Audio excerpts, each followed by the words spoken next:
So we saw there are a certain points of comparison whenever there is an example or a metaphor used, but beyond a point, the example leads into a certain absurdity. It doesn't convey the intended message. And mantras 8 and 9 also giving us a theory of creation. Tapasa chiyate brahma. Through tapas, Brahman swells. It just meant that Brahman has the urge, identifies with the urge, and the result of that urge is that creation arises. So the identification with the urge is what we call as tapas. And we also established the concept from an intellectual standpoint. We said that Brahman cannot have an urge. Remember, entire play of your life, the entire world is driven on kama, desire. And there's a constant generation of desire from within. And the desire or the vasana which emerge from within, the root cause of the desire is that there is a void which is felt. So the void or the spiritual emptiness is the root cause of the desire to manifest. So when one experiences that inherent fullness, there's nothing you have to do. You are born paripurna. That is your original nature. But you, out of ignorance, out of your spiritual immaturity, you don't realize you're paripurna. You are running out into the world excited. You're running out into the world getting carried away because of the incompleteness that you feel within. So it is the void that generates desires. It's the incompleteness. So the thoughts and desires you entertain for the world is to fill the emptiness that you feel within. So the emptiness that is felt within, the desires you entertain, the thoughts for the world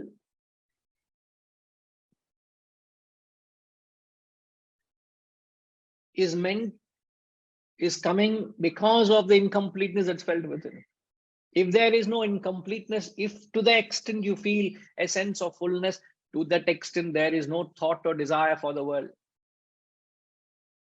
So the thoughts or desires for the world, you may have a desire to travel, you may have a desire to procure, you may have a desire to enjoy, you may have a desire for companionship, you may have desire for anything external.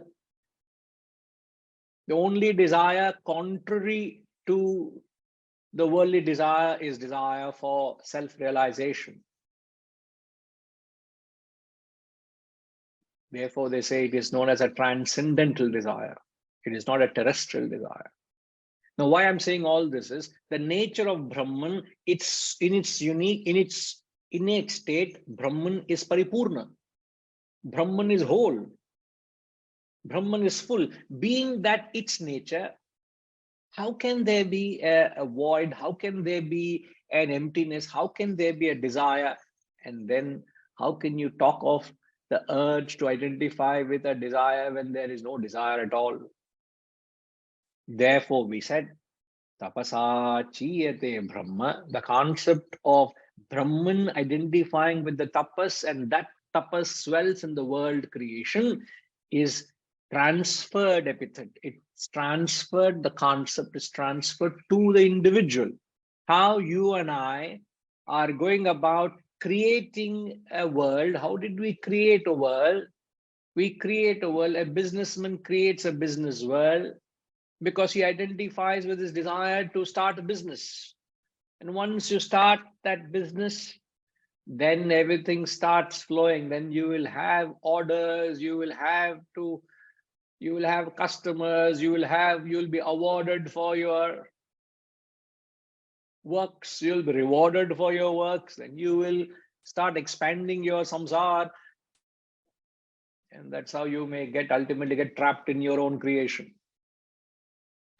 The sad part is you and I should not get trapped, but we get trapped. So when the vasana and the individual identifies with the vasana, comes the creation. That is what we are saying. So the tapas is a transferred epithet to the individual who is responsible for the creation of the world. So your world is created because of your identification with the vasana. Now, when we say this, as a human, you and I have a certain advantage. What is the advantage you and I have? I'm precisely talking on this statement that you identify with the urge or the vasana and you go about creating a world, right? You identify with the vasana and create a world. Now, what is the advantage you and I have? Vijayji.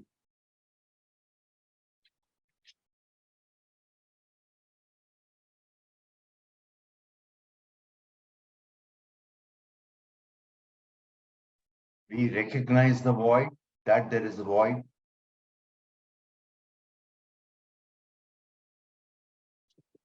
But when do you recognize that void? Because of the quest, because of the restlessness of whatever we have to attain liberation. So, I mean, I forgot the original words for that anyway. Is that you recognize that you have something and you want to do it, and then once you want to do it, the intention is there. You start recognizing there is a void. And to the extent you feel hollow, you recognize how much of void it is, and then the more the effort is likely to be. No, that is fairly established. You understand that. I get it. My question is, your world is created because of your identification. The tapas you are doing, tapas is identification with your vasana, right? I took an example, a businessman identifies with his business vasanas and goes about creating a business empire and then gets caught up in his creation. That perhaps happens in most cases. Now, what choice you and I have? There's a choice. It's not necessary that you are a slave to that. What choice? When I say what's the opposite of that you could do? We have a choice, don't we? Indulge or retrospect. So we are not talking of indulging here. We are talking of identifying with the vasana. So what could be the term? I'm being very particular with the choice of words here. Nobody escapes me. Word. No, sir, what we are trying to get at is, just because there is an urge, there are two things we're saying. One is the urge, is the vasana. Other is the identification with the urge. The identification with the urge is the tapas, is the effort, right? You are very clear there. Let's say, sir, later in the day, a vasana comes to you. Suddenly a thought crops up. I may give an extreme example. Please bear with me. Suddenly a thought crops up. Your grandson has sent you a video of him doing bungee jumping from abroad.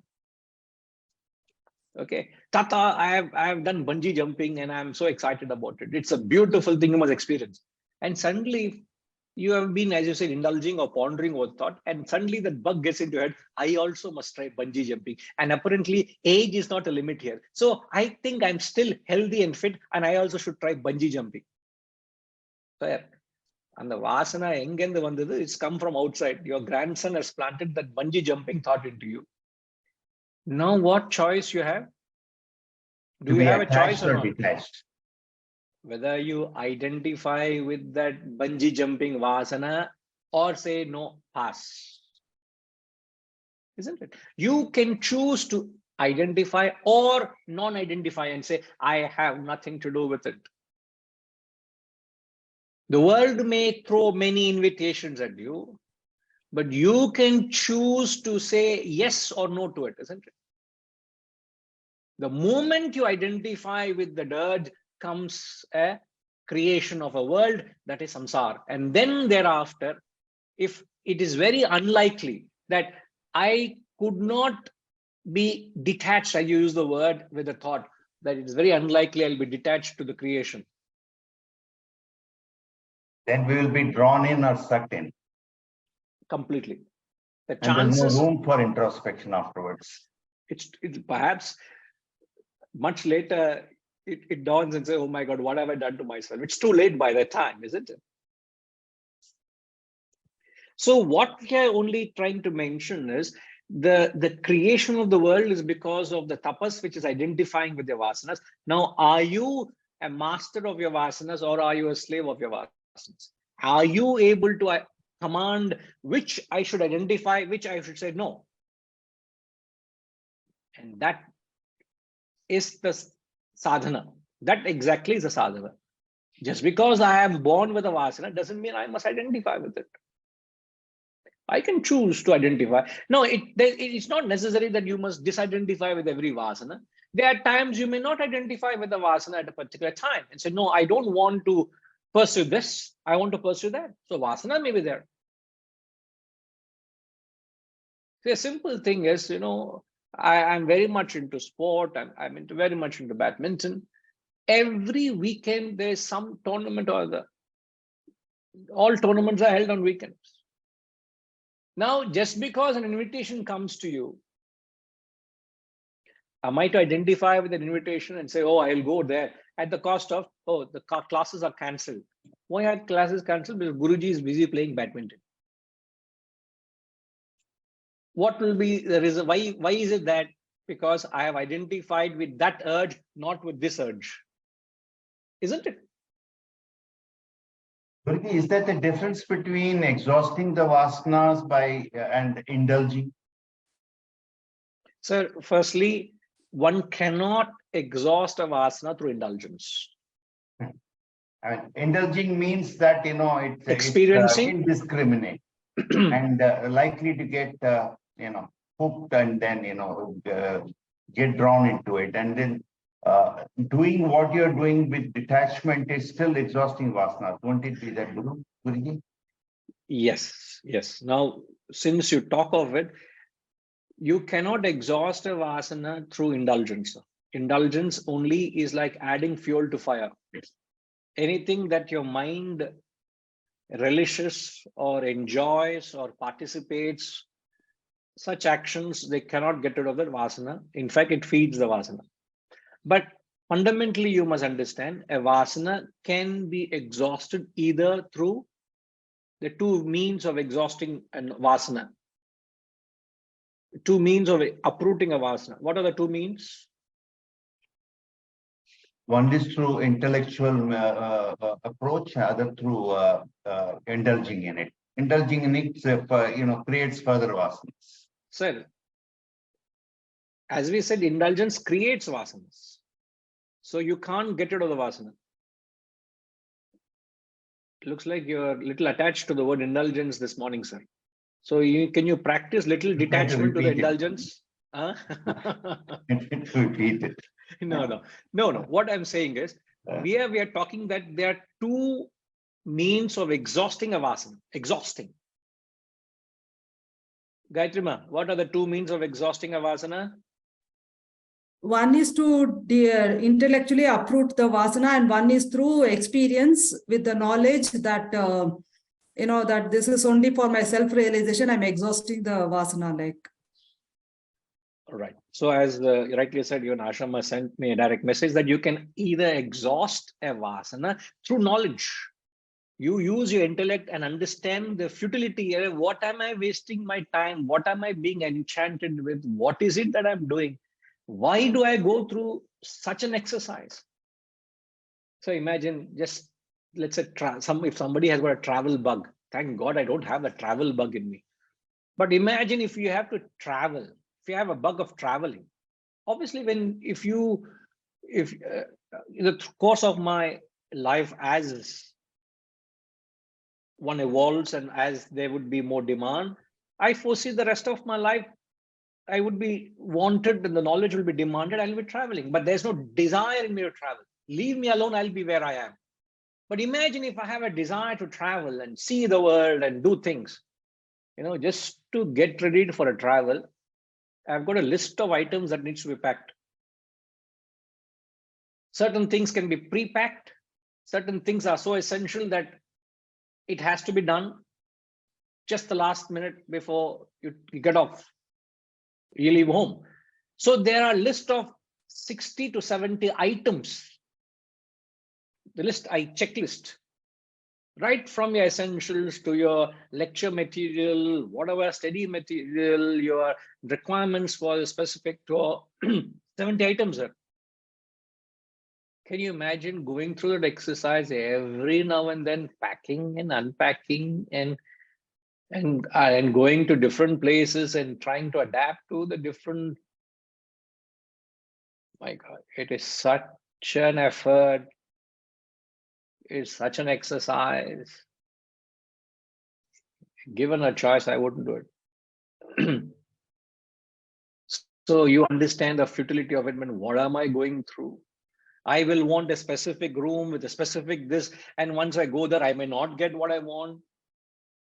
And the weather may not be permitting, my body may not be permitting. I will have diarrhea or constipation or some vomiting or some allergy, or it takes, everything must go in my way just for me to experience and enjoy everything. So when you intellectualize and say, man, it's rather, in fact, many a time when people go for a holiday, something which they have planned, an expensive holiday and with the whole family, they say, nothing is better than your own city. Nothing is better than home and home food.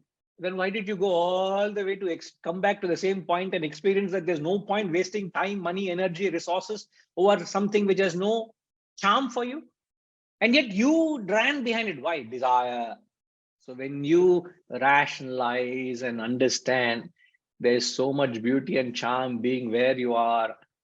Oh, why? There was a student, I rather don't keep quoting, but a lady told me, she told me that, there's one of the famous mountain peaks and she trekked, and people go and they say that it's a beautiful sunrise. So people climb the whole evening and they rest at a point and again continue that climb early morning so that you reach that summit by 6 a.m. It's a day and a half trek just for sunrise, they see and come back. And that lady is very athletic, very fit, and she climbed. And having reached the summit and seen the sunset, she said, Guruji, is the same sunrise, no, from my home also. From my home also, I see the same sun. What is the difference? No big deal. It's like all the air from the balloon has gone, So those who went with her is so as a, what is this lady? No excitement at all. You trek for 1.5 days to see sunrise and say there's nothing. What is the big deal? Same sunrise. Sunrise may come behind a building. Sunrise can come above from a cloud or from a sheet of water, the ocean or a mountain. Same sun is coming up. Why do I have to go all the way to see sunrise or a sunset? The farther you travel for any experience, that means that much greater the void in you. The more the void in you, the further you have to travel to experience. So you either understand it through knowledge, or you can also exhaust any vasana through experience. But while you're experiencing, there is a great, great danger when you get into an experience. And what is the danger in experience? Looks like I have also been influenced by Vijayji's thoughts. Yes, sir. So please allow me to spell it out because I'm talking of it, sir. So what is the danger, Vijayji? Please help me here. Whenever you go through an experience,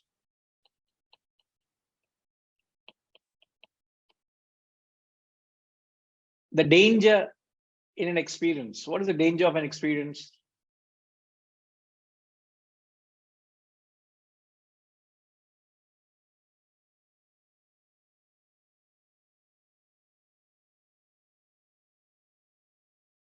Reddy Garu. Okay, Vijayji first and then Reddy Garu.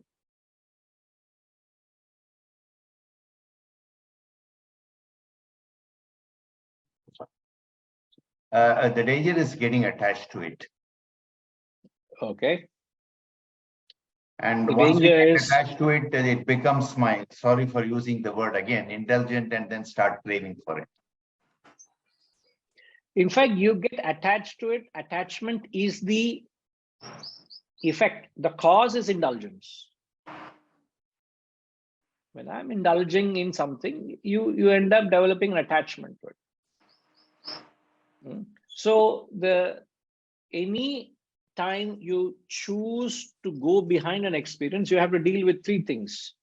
Okay, what are the three things, SR? Guruji. I'm a little late to the class, Guruji, but I can just. But in time for the question, sir. Yes, definitely, Guruji. I don't skip that. When we say the dangers for the experience is that, as Vijayji said that, and as you keep experiencing, and if you are not putting your intellect in better utilization of the experience, may lead to an addiction. Like we're talking about a travel or going for a sunrise or sunset to watch. If you feel that that's the only way where you feel excitement comes, then you get to fall in that sort of an activity if you just go by the past experience what we given. So the danger in experience is that we should rationalize it, of how that experience is valid for the current moment. Yes. So when you go through an experience, you're right. Ultimately, one gets addicted. But I'm talking about the cause here. Even Vijayji was talking about attachment is an effect. I'm talking of the causes. You must be mindful. It's like saying, oh, the floor is slippery. Be mindful. If you slip, you'll break your bone. You're talking of breaking the bones. You may have a fracture. You may injure yourself. I'm talking the floor is slippery. Watch out. So what should you do? You must hold the railing and walk. Or just don't rush through that surface which is slippery. Be very mindful. Slow down. Don't rush through that area. That kind of a caution. That's exactly, Guruji. The cause could be that how intellectually you're using your experience and expertise. Yeah, but where you must use your intellect. It's like advice you're giving, oh, hold the railing and walk. So the danger, so what we are saying is, in fact, in any experience, there's a danger. If you're not careful, you'll fall a prey to the danger. What is the danger? There are three facets of experience that can get you in trouble. Before the experience, there is usually a craving. And a craving in a layman's term is there's a build-up before the actual experience happens. There's an anxiety. There is an excitement, or there is a kind of a fever of a rush. That is craving. So this is craving is before, and then while you are experiencing, there is indulgence, as Vijayji was saying, indulging. This is while you experience it, and then lingering is something which happens after the experience. So your mind has this tendency to drag you into these three fields. It is a past, present, and future, Guruji, as well Correct. as Yeah. What is past? Not past here. past is a Where's before. past here? Past means before we. Okay. Sorry, maybe that may not be the past, but It may not. It will not fit in that way. So yes, before exactly. the experience coming in, there's a build up. No, we keep anticipating, we keep researching, we keep examining, we keep going through the social media. We try to look for that kind of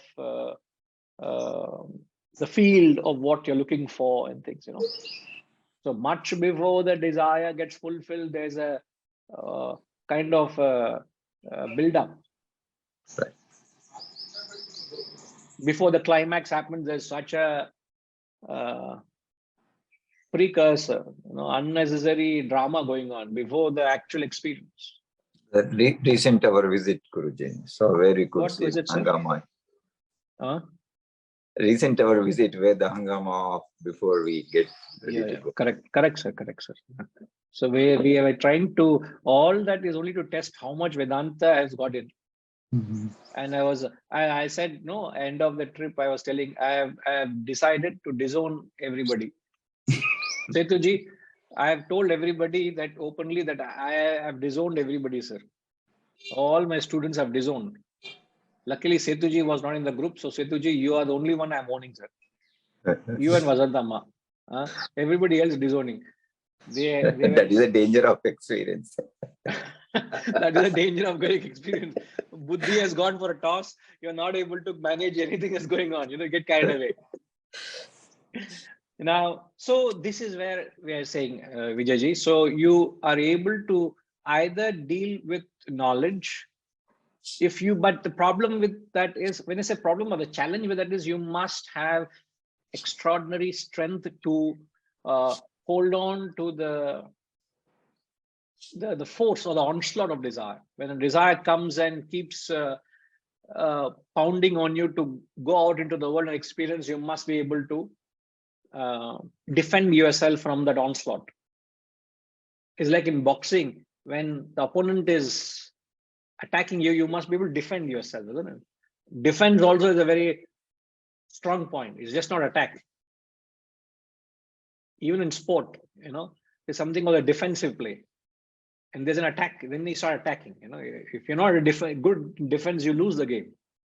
So if you must be defending your ability to defend yourself from all the negative temptation outside and the desire from within, hold on to it and bring in the intellect and wisdom and rationalize it.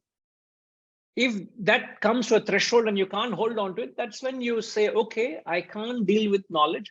I may have to experience it, but I'm very careful that I will experience it not for the sake of enjoyment. I want to get rid of my desire. So your experience is meant as a means to overcome my impediment, which is a desire. Then chances are you will not fall a trap to these happenings, which I just mentioned. Yeah, Vijayji. Guruji, can I attempt to sort of illustrate this through the example you were giving in terms of preparing for a trip? Will that be the difference between just systematically preparing for it without too much of worrying about what would happen if we don't do something before leaving? Anxieties. I mean, 100 things can happen to us, but then no need to worry about it and think about in future and get tense. But just do it as a normal checklist or whatever it is, and then get on with it. Absolutely. Just do what you can. You may reach airport in time, the flight is cancelled. What would you do? Nothing in your hand. Weather is not permitting, flight cancelled. The pilot has fallen sick, nobody is there to replace him, flight is delayed by 3 hours. You have to sit in the airport. Will you curse and complain? There's so many things that can go wrong, sir. If you start thinking of all the things that can go wrong, believe me, you and I can't live for a moment. Opposite of that is you've got to have faith and surrender to providence and say, I have done my part. whatever is in store, let me accept it gracefully. So you can't, and then other things start worrying, and you bring hell down to earth, and you make you go through unnecessary pain. Okay, In sir. fact, very often it drives us into almost a manic state before leaving anywhere. I mean, okay, it's asides. Looks like there's a lot of wisdom here, sir. You sound very convincing. No, it's not personal. Okay. Right. At the risk of sounding on a very lighter. complacent, I can say it. Okay, on the opposite side, is it? I'm just being very light-hearted, All right, sir. Okay. Right.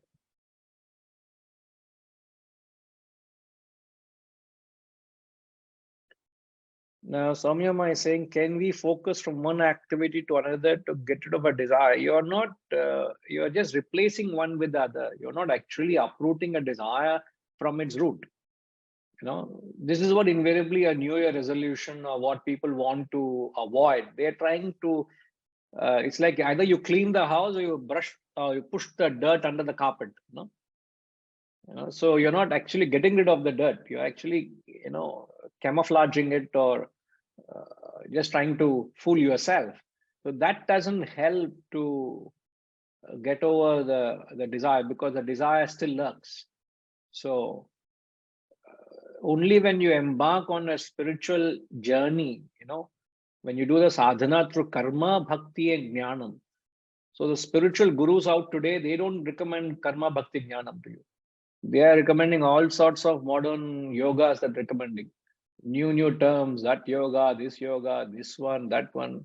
Many new jagrants have come up, which the Shastras, you mean to say the Shastras, the gurus those days don't know all these modern gimmicks these gurus are playing? It will be an unnecessary exercise, but go through the exercise. What are all that is being practiced in the market today? And see and spend time to go through these Shastras also. The Sanatana Dharma, what Sanatana Dharma is saying, go through them and say what they are saying, and put black and white to each other. So when you go through the tried, tested, and which the Shastric injunctions give, when you do the karma, bhakti, jnanam, that's when the desires are uprooted. The rest of it is just trying to patch it up. It's not curing from within. Okay.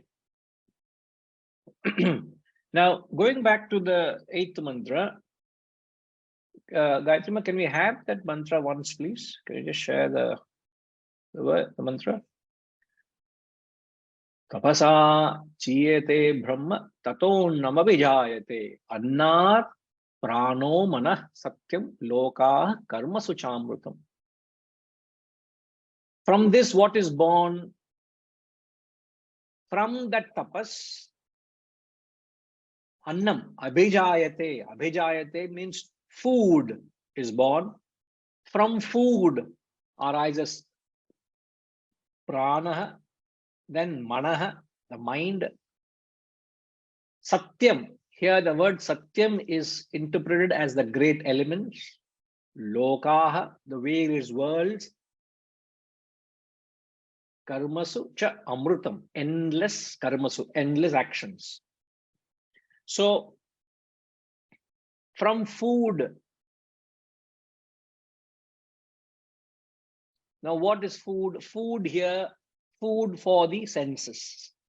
The food for the senses are the sense objects. You will have taste for your tongue. You will have sight for your eyes. Yes, ma'am. You will have smell for your nose. You will have touch for your skin. These are the food for your senses. Then you'll have food for your mind and intellect. The food for your mind is emotions. You can give in to the various emotions that your mind entertains and you fall a prey to it. And food for the intellect are various thoughts. So when you identify with a vasana, what happens? You create food for your senses, food for your mind, food for the intellect.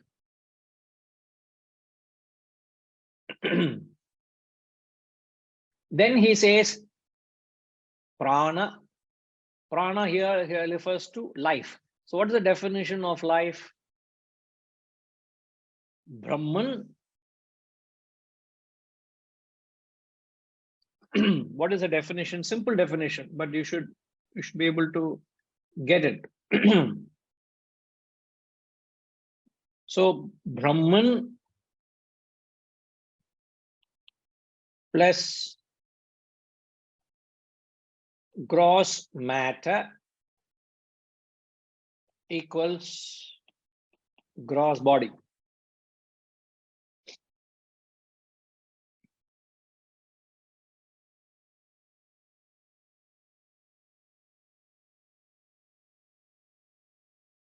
Brahman plus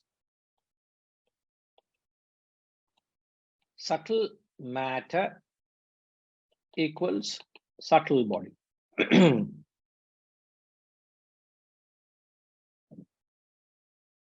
And this both is what is being said is prana, which is nothing but life.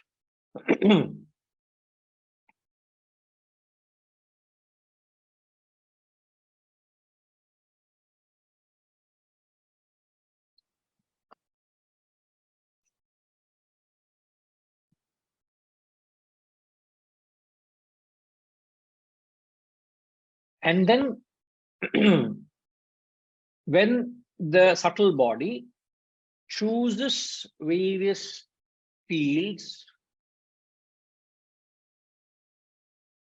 what has your subtle body chosen now? Shivaji, where is the subtle body?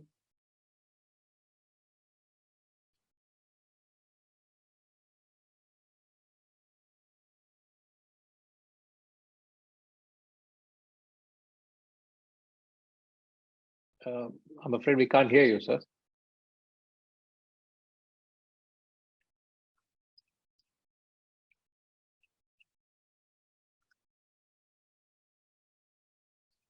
No, we can't hear you still. Can you try unmuting yourself? Yeah. Subtle body is your thoughts, is your Yes. Your subtle body is your emotions and thoughts. Yeah. emotions. Yes. Now, what does subtle body do? Okay, what has the subtle body done now? I'm not able to get it.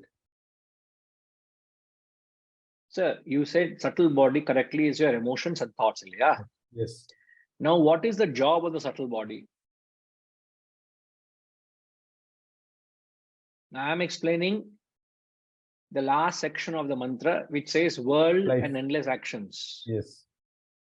I already explained what the senses, what the food is, and from that comes life, prana. Yes.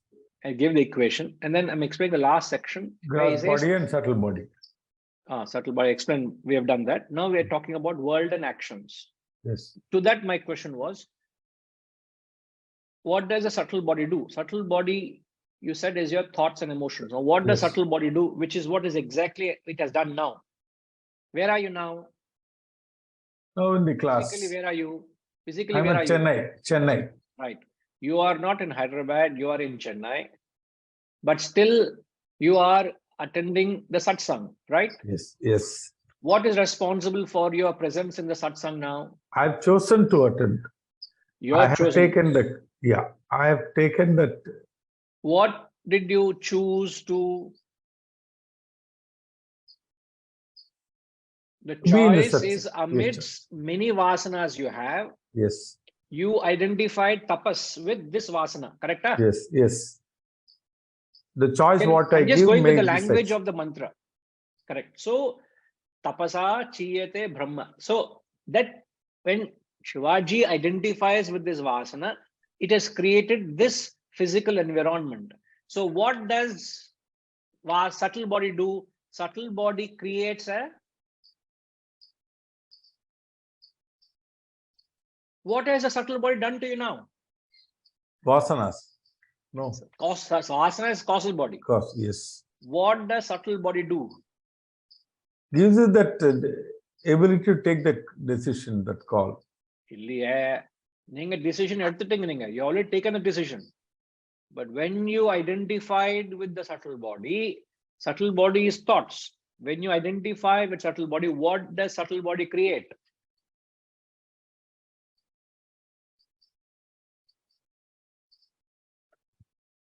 What did it create right now for you, sir?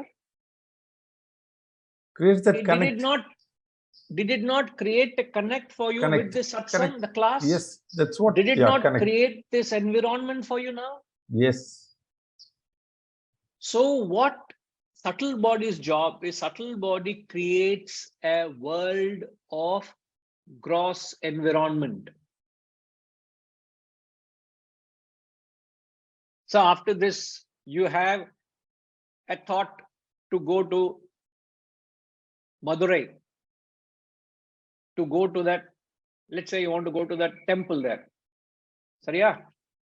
So what will happen? The desire in you will transport your physical body from Chennai to Madurai Madurai.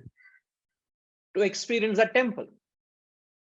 What created that environment for you? It is a subtle body that's creating environment. Subtle body is what? Is your thoughts Mind, thoughts, and emotions in the form of your desires. So it's desire that take your physical body from experience to experience. It is a physical environment that is created because of your vasana, isn't it? So what does a subtle body create? Subtle body creates a gross environment, creates the world, loka for me. And once I get into the loka, what will you do? You will perform endless actions.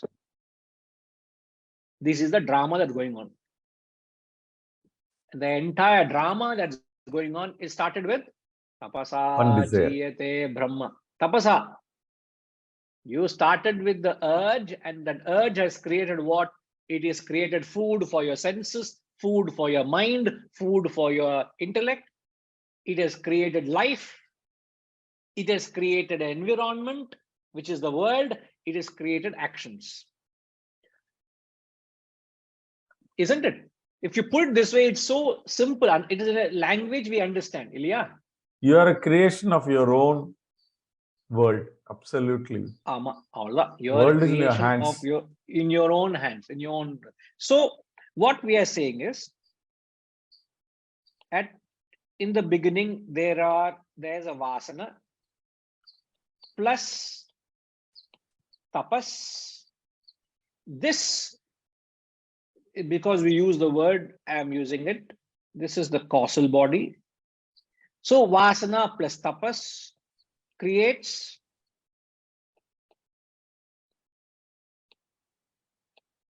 thoughts, which is your subtle body. This creates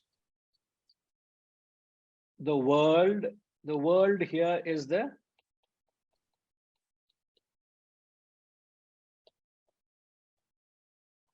environment, which is the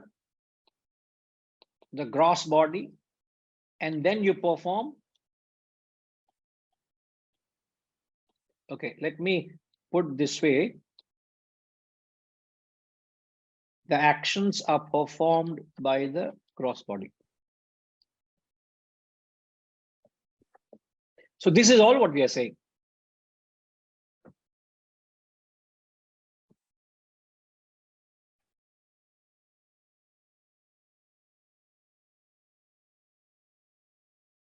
So if you don't identify with the vasana, none of it will happen.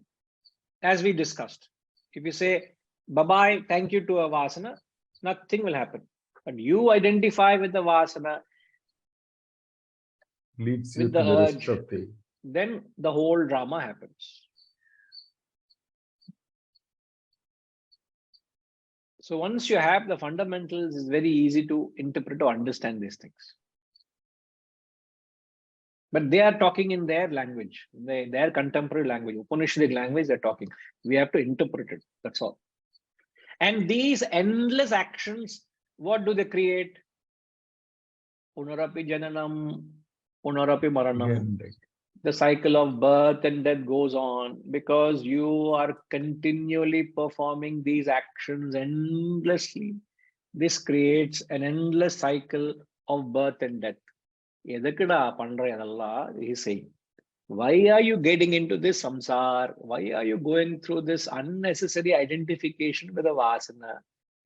Why can't you, if the flame is fed, it can consume the whole forest. Why can't you put off the flame? Why are you feeding the flame? Why are you giving into the vasana? Use your buddhi, intellect, and wisdom and deal with it, he said. All these are concepts that's known, but this is the exercise of a satsang. What it helps is, it does manana, reflection. This is what it is. It keeps reinforcing, pounding the idea so that you cannot think anything other than this. That is the importance of manana. It is not repetitive. It's not boring. It's a repetitive thought, but which pounds so that the thought can strengthen. Like even when the metal is heated up, when it's pounded and given a shape, it becomes permanent, isn't it? Only the pounding gives it a shape, and it gives a life to that, or a shape to it. Yeah, Vijayji. I hope you're still not indulging, sir. No, I'm very much listening. Guruji, where does exactly Yes, the sir. basic ability to sense, that is hear, smell, or whatever, see, where does that come? It is because we have that, our sensory organs, interpret what we see, and it also leads us into actions. That the basic force of being able to do this, where does exactly that belong? I don't understand the question, sir. Sorry. I mean, like we have sensory organs. Yes. And the actions are when they act. When they act means when your ears are able to hear, and so on and so forth. Now, the basic, that ability to hear, that is make use of the sensory organ, and which possibly makes us hear and then gives us some thoughts or gives us some knowledge or interpretations. The core ability, where does that belong? I mean, that is something which is subtle, definitely subtle. It's not gross. So the ability to perceive what you are saying is the ability of the sensory organ. It's a goliath. It's a physical gross organ that's doing that. But how each one has interpreted what you're saying, how each one interprets what I'm saying, true. is conditioning by the subtler aspect, which is your thoughts and emotions.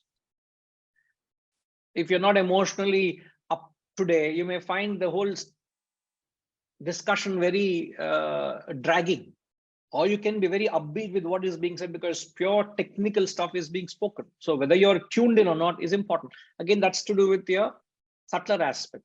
But the ability to receive and process what the world is throwing.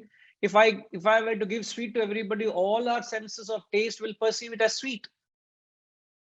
If I'm making a loud noise, you will perceive it as a loud noise. It will not be melodious to the ear. So those are the standard perceptions. I hope I believe you're not talking of that, isn't it? I'm talking about, I don't know, possibly I have not explained it properly, fully or adequately. The basic motive force. The basic motive force. I mean, motive, the ability. Maybe I will think about it and come back to you. Maybe you may want to listen to Setuji's wisdom. No, I won't log off. Yeah, please don't. Please don't.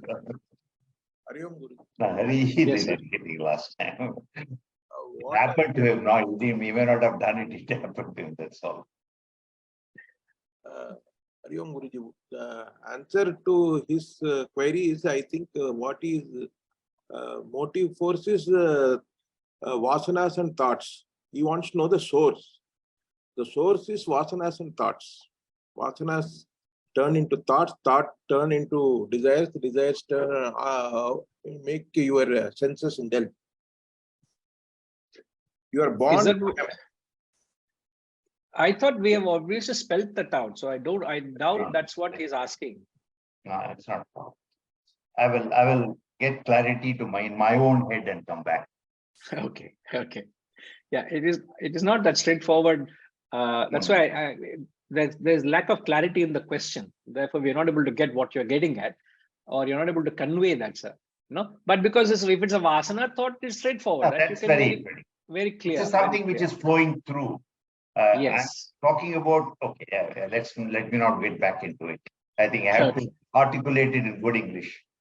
No. It's just that you're not able to get that right word, perhaps, but please come back, sir. Please come back. Yes, Hariji.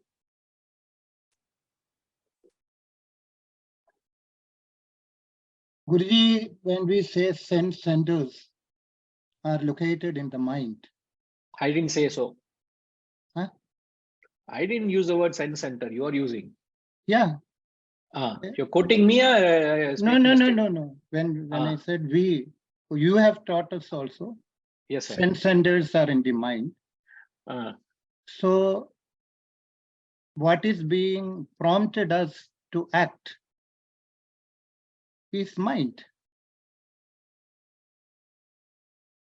To answer Vijayji's question,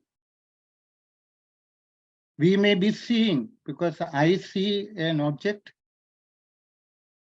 and I interpret that object, I react to the object based on my mind.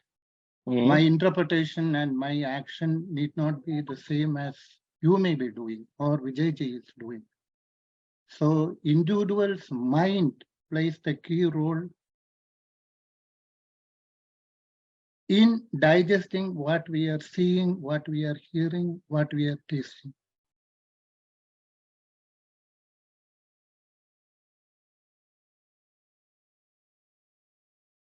So you're 10% right, sir, that it's the mind that interprets our experiences. The same world is looked at it differently because of your mind. In fact, just before I got into the class, I was just giving an advice to somebody and said, change your mindset to what you're experiencing. Yeah. Just my strong advice, change your mindset. It is not, I told, don't blame the world. No. Change your mindset to the world. My strong words. Because when somebody goes on and on and on, believing it's the world that's causing the problem, I said, what Vedanta have you learned? You can't blame the world for what you're experiencing.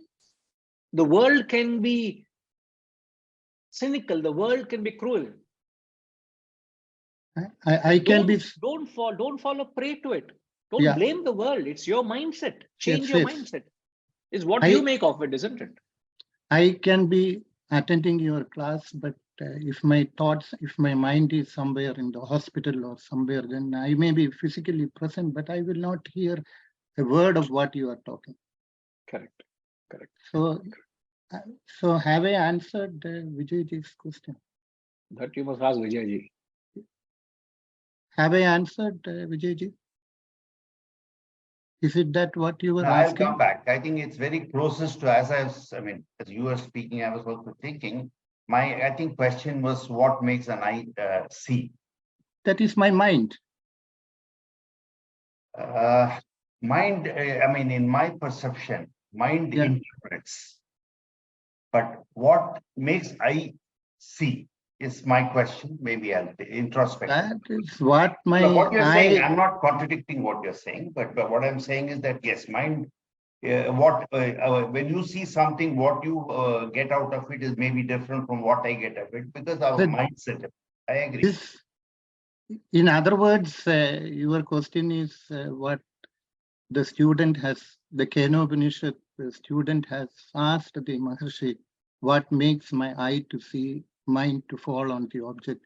That is eye of the eye, mind of the mind, ear of the Yeah. ear. So the final answer is Brahman. Yeah, where does The it conscious. belong? The subtle and gross and things, where does it belong is what I was trying to figure out. Maybe it's just outside the system. I don't know. Okay. You're Okay. right. Brahman is beyond the system. Yeah. It's outside the system. Yes, I shouldn't be trying to slot it. It is part of the deal in the sense I comes with an ability to see because Brahman ordained it to be so. Okay. Guruji, Brahman I- enlivens it, and then that Yeah. gives the ability for the eye to see. No? Yeah. Like it's like the moment you switch on your switch for lights or fans or any electrical gadget in the house, automatically you find everything is operational. Why? Because the electricity supply understood is coming. But the moment there's no electric supply, none of them will function. It'll cease to function. The core of it is, Guruji, I think what you see and what I see are same, but what we interpret maybe will be different, Yeah. perhaps. But the ability to see and the instrument which is called eye is the same. Yes. So much so, a man of realization sees the world of plurality as Brahman. Yeah. For all of you who are coming to the wisdom retreat, that is known as Sattvic Jnanam. Sattvic Jnanam is where you see the common denominator in the plurality. So he sees Brahman where you and I see a difference. So that Yes. that could I be the won't thing. come back now. All right. No, please, you're always welcome to come back. Right. right. Guruji, one query. In the Yes, sir, earlier, please. in the earlier diagram which you shown, against the vasanas you had in bracket, you had written CB. Causal What is- body. Causal. Okay. Okay. Okay. Hmm. Okay.